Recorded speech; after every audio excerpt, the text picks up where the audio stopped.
Nyaya yemari kundinetsa Giraffe. Nezuro ndakurara kana ndichitofunga kuti toita sei baba. How to make money in 2024 baba. Baba manevhu kurarika basi kurarika. We need cash. We need real money. Asa mari wezuro ndakarota tanonga mare. Kunonga cash. Giraffe. Hazvisi easy kudaro. Hope dzangu hadziwanzo posta kainini. Makangano ero ndakakura ndiri young madzibaba. Zviya. But say wakatiza chikwambo chiya that day. Kana uchizvitiwo wakakura uri young madzibaba. Pepe nderwara chete pepe ndenzwa mudumbu. Otherwise chikwambo chaindaigona kuzochita rafu cheche kutochipedzera. Mandebvu ona zibhegi keshiro. Yo. Tazoita history manje. Ndambokudza wani kuti ndakarota chinonga mari wani. Iyo mari yacho itapiwa na Dead God mari.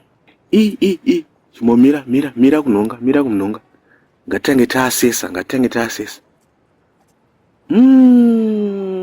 Hazvina kumira zvakanaka pana.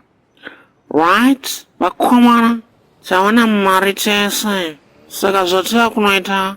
Takwenda pasera apo tonoshare. Inini handisi kuda.